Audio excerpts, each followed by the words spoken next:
Şimdi Hicri yılbaşı ifade buyurduğunuz gibi inşallah önümüzdeki pazar idrak edeceğimiz mübarek bir gün. Hazreti Peygamber sallallahu aleyhi ve sellem ve onun dava arkadaşları olan ashab-ı kiramın dini mübini İslam'ı daha geniş kitlelere ulaştırma, İslam'ı daha iyi yaşama adına Mekke'den Medine'ye bir hareketlenmeyi ifade eder. Hicret, Müslümanların kendi dinlerini yaşamak için bir göçüdür aslında. Bu hiçbir zaman bir kaçış, yani zorluklardan kaçış, sıkıntılardan kaçış değil aslında. Sadece dinin yaşanması için, dinin daha geniş kitlelere ulaştırılması için bir hareketlenmeyi ifade eder. Tabii hicretin bir anlamı budur. Diğer anlamı da hicret hadislerde ifade edilir.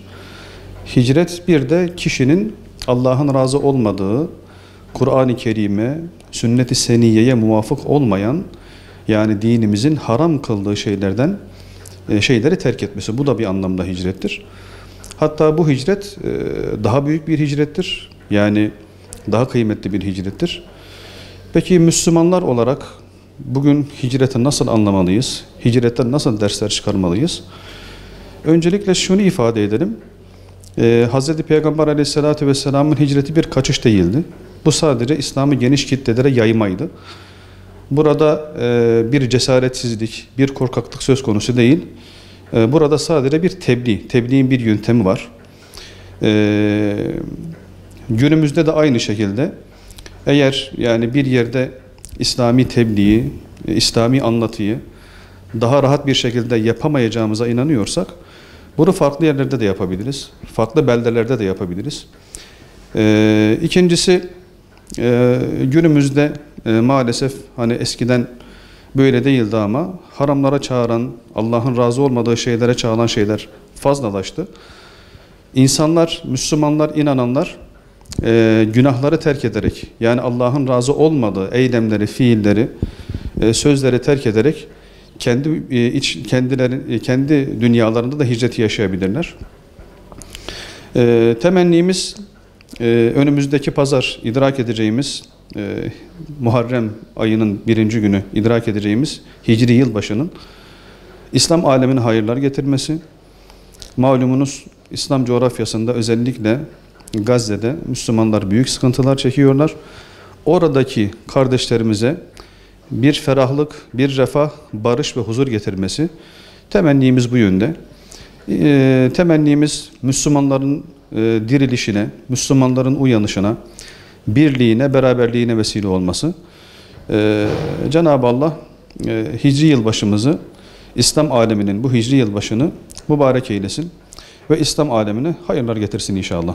Şimdi Hz. Peygamber aleyhissalatü vesselamın Mekke'den Medine'ye hicret etmesi, daha sonra Hazreti Ömer radıyallahu anh onun hilafeti döneminde takvimin başlangıcı olarak kabul ediliyor.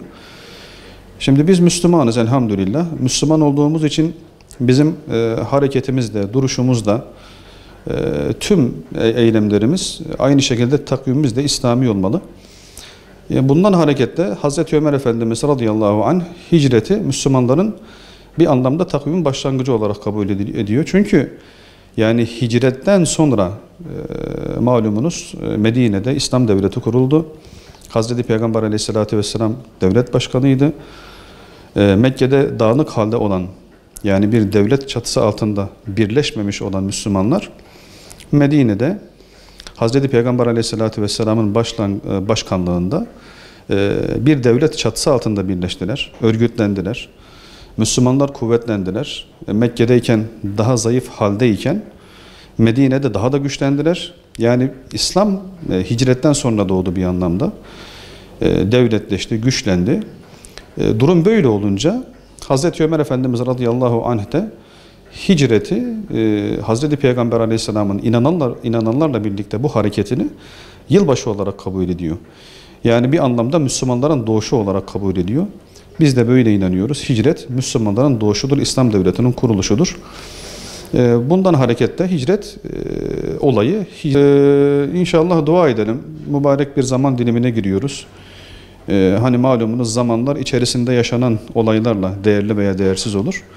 Mübarek bir zaman dilimine giriyoruz. Dua edelim inşallah, Gazze için dua edelim. Müslüman kardeşlerimiz için dua edelim. Hicri yılbaşının hepimize, İslam alemine hayırlar getirmesi için temennilerde bulunalım. Cenab-ı Allah Hicri yılbaşımızı mübarek eylesin inşallah.